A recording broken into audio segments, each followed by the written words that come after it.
Alright partners, saddle up the horses and strap on the 6-shooters. It's time to read some Western fiction.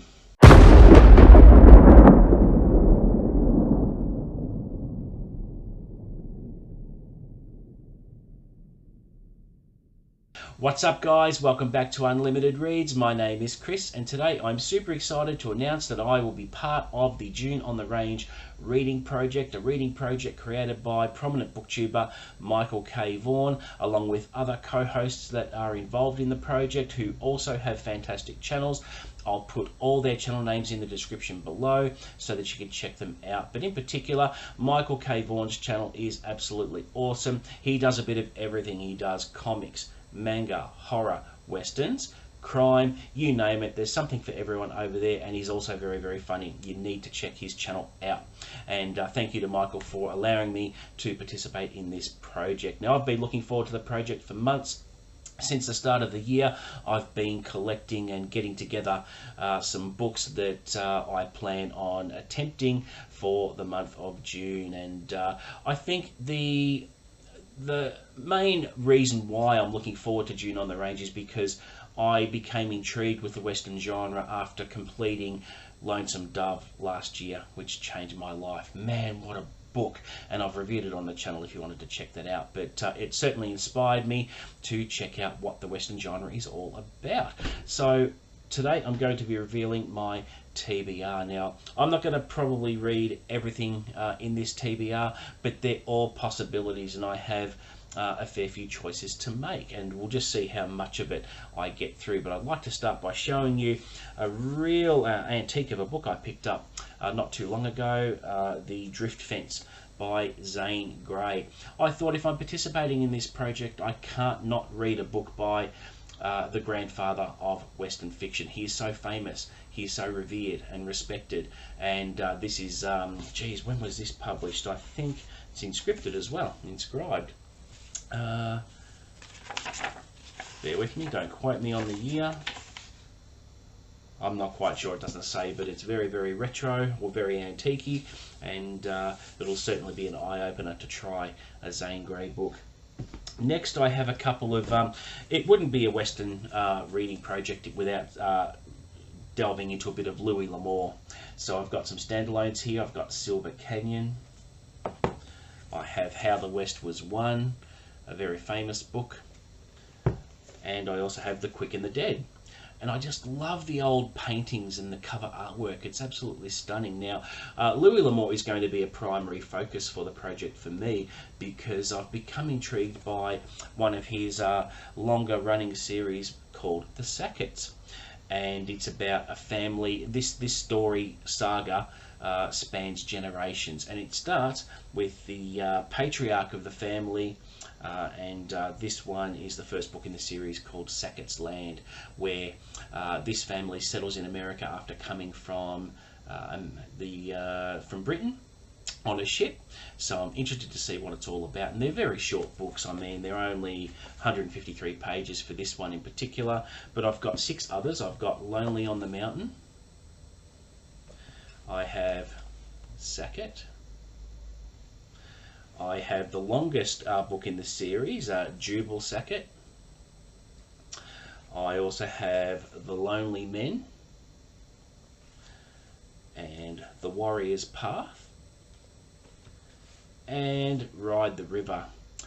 But I just love these covers. They're very, very retro. They're just very, very attractive. And I also like how you have the collector's promo in the middle of the book, which you don't see often anymore. Now, in addition to the Sackett books, I also have a few more.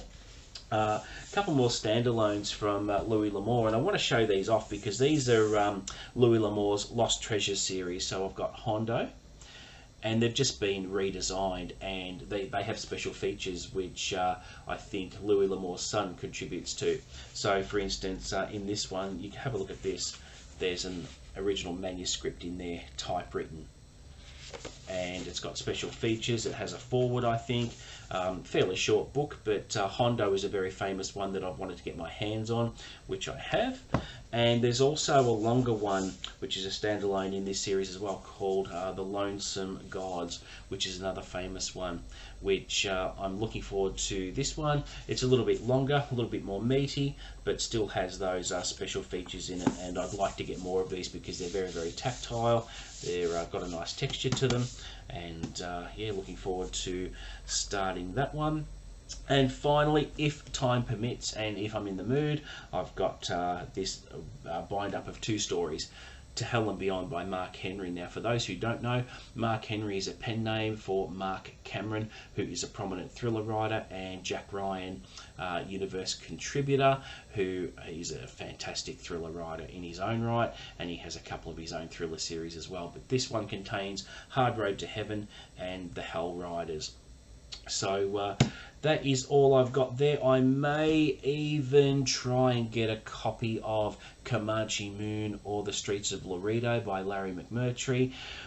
I mentioned, I put on a comment onto someone's YouTube channel recently that with Lonesome Dove, there was a plot point in there that's alluded to in McCall and McRae's past, and I'm really, really intrigued by the story of how the Texas Rangers had an altercation with Blue Duck, who is a main villain in Lonesome Dove, but you don't really see much of him, so I'm interested to explore that storyline. So I may, between now and the end of June, I might even squeeze one of those in, but it depends on how time permits, how busy I am, how engrossed I become in the Sackett series, because if it's any good, I might just read more than what I've got here. I do have some Sackett books on digital, because you can get free digital versions of them online if you know where to look. But I'm super excited for this project. I am really looking forward to delving into some Western fiction. It's something I haven't read anything of in the past. I mean, Lonesome Dove, it's a Western book, but it's a book that is so highly respected and revered, and there hasn't been a person who hasn't enjoyed it that I've seen on Goodreads or BookTube. So really, really looking forward to this project. Can't wait to see what the other hosts come up with as well. I have watched a few of their TBR videos, and it's all looking very good. So can't wait to share my thoughts with you throughout the month of June. I'm not sure how I'm going to structure the update videos. I might just review a couple at a time and see how I go, but I'll be checking in pretty regularly. So there you go, that is my TBR for June on the Range. Super excited to participate along with the other co-hosts, and I'll be looking forward to giving you regular updates. So please don't forget to like and subscribe, offer up any comments below, and I'll always respond to that. But until the next video, guys, I'll catch you later.